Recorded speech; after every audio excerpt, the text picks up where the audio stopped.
नमस्कार, जय श्री राम।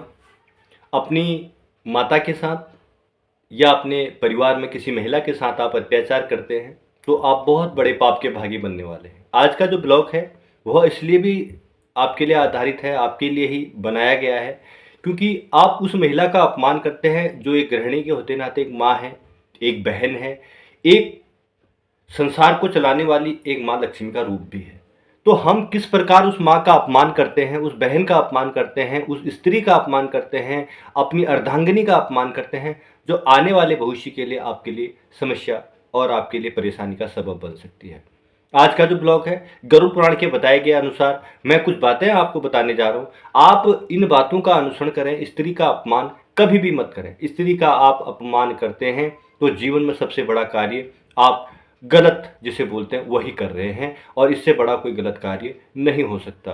वह स्त्री जो 9 महीने अपने गर्भ में बच्चे को पालती है, फिर वो बच्चा बड़ा होता है और फिर वह आगे जीवन को चलाता है, और यह जीवन चलता है स्त्री से, और स्त्री ही को आप इस तरह से गलत व्यवहार और गलत आचरण करते हैं, तो उसका दंड का प्रावधान क्या होता है, और क्यों हमें अपनी माँ के साथ, अपने बहन के साथ, अपने घर में जो भी स्त्रियां हैं उनके साथ ऐसा करने पर हम क्यों ऐसा कार्य करते हैं, इसी के ऊपर ये ब्लॉग बनने जा रहा है। साथियों, आपके घर में माँ है।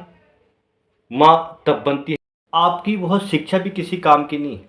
आपने करोड़ों रुपए के फ्लैट ले लिए, महंगी से महंगी आपने ज़मीनें ले ली, और बहुत सारी बंगले ले लिए, बहुत सारी गाड़ियाँ ले ली, मर्सिडीज ले ली, ऑडी गाड़ियाँ ले ली, और इतने महंगे आपने मकान आलीशान आप रह रहे हैं। आप मोह माया में फंस चुके हैं।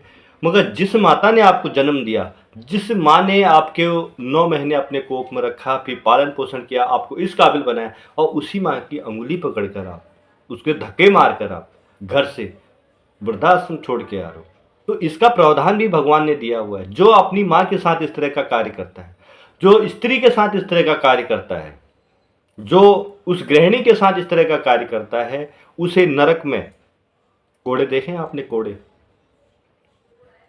लोहे के गर्म कोड़े, वह गर्म करने के बाद उसको, उस व्यक्ति को जो इस तरह के कार्य करता है, उस बेटे को, उस बाप को, उस पुत्र को, या वह जो भी है, उसके साथ ऐसे कार्य किए जाते हैं।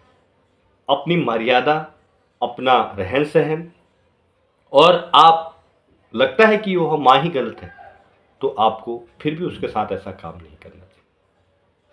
माँ जननी है, माँ लक्ष्मी स्वरूपा है, वह माँ है, एक माँ है, गृहिणी है, और एक माँ है।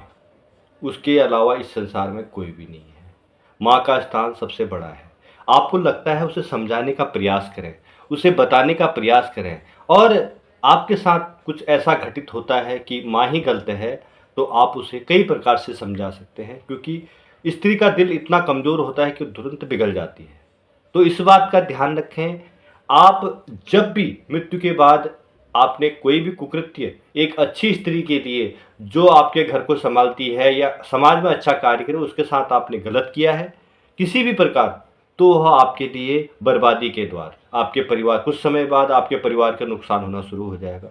चाहे आप घर पे, आप चाहे कितने ही करोड़पति क्यों न हो, बिखरने शुरू हो जाएंगे, बिखरता शुरू हो जाएगा, बिखराव शुरू हो जाएगा, आपके धन की बर्बादी शुरू हो जाएगी। जिस घर में स्त्री ने सब कुछ पहचान लिया और अपना हाथ सही तरीके से रख दिया, उस घर की बर्बादी कभी भी नहीं होती। जहाँ स्त्री का सम्मान नहीं होगा, उसके साथ दुराचार और गलत आचरण किया जाएगा, चाहे आप कितने ही बड़े करोड़पति क्यों न हो, उसकी हाय और उसकी जो बातें, उसका जो आशीर्वाद है, आपको डंक के रूप में नुकसान पहुंचाएगा, और आपका क्षीण होना तभी शुरू हो जाएगा। अंत समय में आपको यमराज के दूत इस तरह से पिटाई, कोड़े मारे जाएंगे, आपको रौरव नामक नदी में फेंका जाएगा, जहाँ भयंकर गंध, जहाँ पर वो सर्प, काले सर्प, नाग, गंध गांधव इस तरह से फेंके जाते हैं कि वहाँ बदबू आती है, तो उस नदी में आपको फेंका जाएगा, क्योंकि आपने एक स्त्री के साथ, एक अबला के साथ अत्याचार किया है। तो इससे बचने के लिए आपको क्या करना है?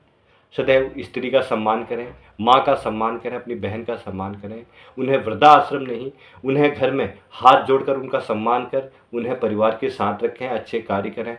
जीवन में अच्छे मार्ग पर चलने के लिए विष्णु भगवान ने गरुड़ पुराण के 18 अध्यायों में से एक, गरुड़ पुराण का जो 18 महापुराणों में से गरुड़ पुराण का एक स्थान, सबसे पहला स्थान दिया गया है। इसीलिए दिया गया है कि उसमें सारी बातें विस्तार पूर्वक बताई गई हैं कि एक माँ की क्या पहचान है। तो आपको मेरा यह ब्लॉग कैसा लगा?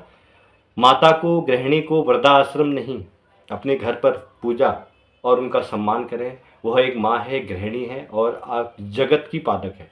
बहुत बहुत धन्यवाद। नमस्कार।